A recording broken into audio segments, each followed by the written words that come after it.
अस्सलाम वालेकुम, मैं गुलाम मुस्तफा, आप देख रहे हैं बकर नेटवर्क। आज हम 4 टॉपिक्स पर बात करेंगे, जिनमें सबसे अहम टॉपिक है गैलप सर्वे एक आया है, उस पर बात करेंगे। मौलाना फजलुर रहमान के जमात के स्पोक्स पर्सन है हाफिज हमदुल्ला साहब, उनके बारे में भी बात की जाएगी। उसके अलावा ट्विटर के जो ऑनर हैं एलन मस्क, उन्होंने एक बयान दिया है, उस पर भी बात करेंगे। और दूसरा MQM ने एक डिमांड रखती है, उस पर भी बात करेंगे। सबसे पहले हम गैलप के सर्वे पे बात कर लेते हैं कि गैलप ने एक सर्वे दिया, उनके मुताबिक पाकिस्तान के अंदर जो 35% पाकिस्तानी हैं वो 10 साल पहले के मुकाबले में खुशहाल हैं, जबकि 65% जो पाकिस्तानी हैं वो 10 साल पहले के मुकाबले में अब ज्यादा इकोनॉमिकली बुरी कंडीशन में है। उनकी जो इकोनॉमिक कंडीशन है वो पहले से बहुत ज्यादा बुरी हो चुकी है। इसके अलावा एक और सर्वे के मुताबिक 44% पाकिस्तानी इस वक्त पाकिस्तान छोड़ के जाना चाहते हैं। रिसेंटली एक कॉन्फ्रेंस के अंदर सदर आरिफ अलवी ने बात करते हुए कहा, उनका कहना था कि पाकिस्तान के जो 2 साल पिछले गुजरे हैं उसके दौरान 8 से 10 लाख पाकिस्तानी मुल्क छोड़ के जा चुके हैं, और हम पाकिस्तान के अंदर बैठकर अपनी जो स्किल लेबर है वो दूसरे ममालिक को एक्सपोर्ट करते हैं। हम वायदे करते हैं कि हम इतने लाख पाकिस्तानी जो स्किल लेबर पाकिस्तानी है वो आपके मुल्क भेजेंगे काम के लिए, तो हम उनको अपने मुल्क के अंदर इस्तेमाल नहीं करते ताकि पाकिस्तान तरक्की कर सके। उनकी जो सलाहियत, उनकी जो स्किल्स हैं वो पाकिस्तान के लिए बरोकार लाई जा सकें, जबकि हम उनको पाकिस्तान से बाहर एक्सपोर्ट कर देते हैं। तो इसके बारे में उनका कहना था। और उसके अलावा मौलाना फजलुर रहमान साहब के जो स्पोक्स पर्सन है हाफिज हमदुल्ला साहब, उनका कहना है कि जो पीपल पार्टी और नून लीग का इत्तेहाद हुआ है, ये इत्तेहाद हुआ नहीं है, ये इत्तेहाद करवाया गया है, ये निकाह करवाया गया है, ये जबरदस्ती निकाह हुआ है। उनका कहना था कि इससे पहले बिलावल भुट्टो जरदारी साहब नून लीग के साथ हुकूमत नहीं बनाना चाहते थे। उनका जो पिछला 16 माह का एक्सपीरियंस था उस बेस के ऊपर वो नून लीग के साथ हुकूमत में नहीं आना चाहते थे। लेकिन फिर एक धरना होता है सिंध के अंदर जो कि GDA ने किया, और उस धरने से पीपल पार्टी को यह मैसेज दिया गया कि अगर आप इस हुकूमत के अंदर शामिल नहीं होंगे तो सिंध के अंदर भी धरने शुरू हो सकते हैं। उसके अलावा एक और जो MQM है, उन्होंने भी एक बहुत बड़ी डिमांड रखी जिस पर पीपल्स पार्टी को एक खतरा उन्हें महसूस हुआ, जिसके बाद पीपल पार्टी हुकूमत के अंदर शामिल होने पर राजी हो गई। वो जो उनकी डिमांड थी वो डिमांड ये थी कि उन्होंने कहा कि हम 18वीं तरमीम को खत्म करना चाहते हैं। 18वीं तरमीम खत्म करने से यह होगा कि 18वीं तरमीम के मुताबिक जो सूबे हैं वो बाइख्तियार हैं, जिसके मुताबिक ही जो पीपल्स पार्टी वो हर इलेक्शन के बाद सिंध में हुकूमत बना लेती है, और सिंध में वो बाइख्तियार हो जाते हैं, उनको कोई रोक टोक नहीं सकता। और किसी भी सूबे के अंदर इंटरफेरेंस के लिए वफाकी हुकूमत को उस सूबे के वजीर आला से इजाजत लेना जरूरी होता है। तो यही जो एक 18वीं तरमीम है, इसको MQM खत्म करना चाहती है।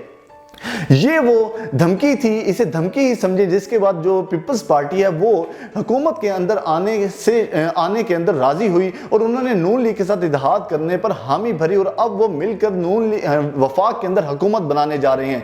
क्योंकि MQM हर बार उनको वफाकी सतह पर तो हुकूमतें मिल जाती हैं, उनको वफाकी सतह पर वजारतें भी मिल जाती हैं, लेकिन वो सिंध के अंदर किसी भी किस्म की इंटरफेरेंस नहीं कर सकते, क्योंकि 18वीं तरमीम इसके दरमियान एक रुकावट हायल कर देती है। तो इस एक जो इंदिया दिया गया, एक जो तंबी की गई MQM की जानिब से, इसके बाद जो एक हुकूमत है वफाक के अंदर वो अब बनने जा रही है, जिसे हम PDM 2 भी कह सकते हैं। उसके अलावा शुएब शाहीन साहब ने भी एक बयान दिया, उनका कहना था कि हुकूमत तो हम ही बनाएंगे, हम इनसे अपनी जो इन्होंने सीटें हमसे छीनी हैं वो वापस लेंगे, और उसके बाद PTI ही हुकूमत बनाएगी, जो कि PTI के अब अरकान सुन्नी इत्तेहाद कौंसिल के अंदर शामिल हो रहे हैं। लेकिन अब 3 मार्च को एक इनका इंट्रा पार्टी इलेक्शन होगा, उसके बाद उम्मीद है कि ये दोबारा अपनी पार्टी में शामिल हो जाएंगे। लेकिन उन्होंने एक इंदिया दिया है कि हम ही हुकूमत बनाएंगे, और हम इनसे जो इन्होंने हमसे छीनी हैं सीटें वो वापस लेंगे, और उसके बाद इमरान खान साहब ही वजीर आजम बनेंगे, ये उनका कहना था। उसके बाद ट्विटर पे बात करते हैं। ट्विटर के जो मालिक हैं एलन मस्क, उनका कहना है कि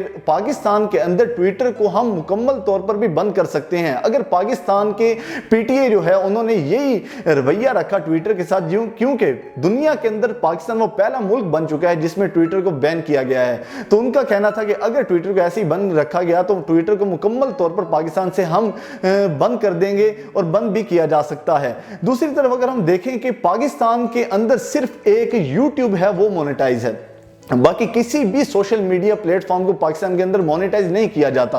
यही वजह है कि पाकिस्तान के अंदर कभी फेसबुक को बैन कर दिया जाता है, कभी ट्विटर को बैन कर दिया जाता है, कभी यूट्यूब को बंद कर दिया जाता है, कभी टिकटॉक पर पाबंदी लगा दी जाती है, जबकि ये तमाम जो सोशल मीडिया प्लेटफॉर्म्स हैं बाकी पूरी दुनिया में ये मोनेटाइज होते हैं, लोग इनसे पैसे कमाते हैं। लेकिन पाकिस्तान के अंदर सिर्फ यूट्यूब ही आपको मोनेटाइजेशन अलाउ करती है। वजह क्या है? वजह यही है कि पाकिस्तान के अंदर बार बार सोशल मीडिया प्लेटफॉर्म्स पर पाबंदी लगा दी जाती है, जिस पर जो इनके ऑनर्स हैं उनके जो बिजनेस है वो मुतासिर होता है, क्योंकि अगर वो किसी से एडवर्टाइजमेंट लेते हैं, किसी को स्पॉन्सर करते हैं, तो अगर वो बंद हो जाएगा, जो आपका प्लेटफॉर्म है वो किसी भी मुल्क के अंदर बंद हो जाता है, तो उनको वो पेमेंटें रिफंड करनी पड़ती हैं, जिससे उनके कारोबार पर असर पड़ता है। इसलिए वो पाकिस्तान के अंदर मोनेटाइजेशन अलाउ नहीं करते। अब एक यूट्यूब है वो मोनेटाइजेशन अलाउ करती है, लेकिन अगर आपका पाकिस्तान के अंदर IT फ्रेंडली आपने माहौल क्रिएट ना किया, तो ये जो मोनेटाइजेशन अलाउ की जा रही है ये भी बंद हो जाने का खदशा है।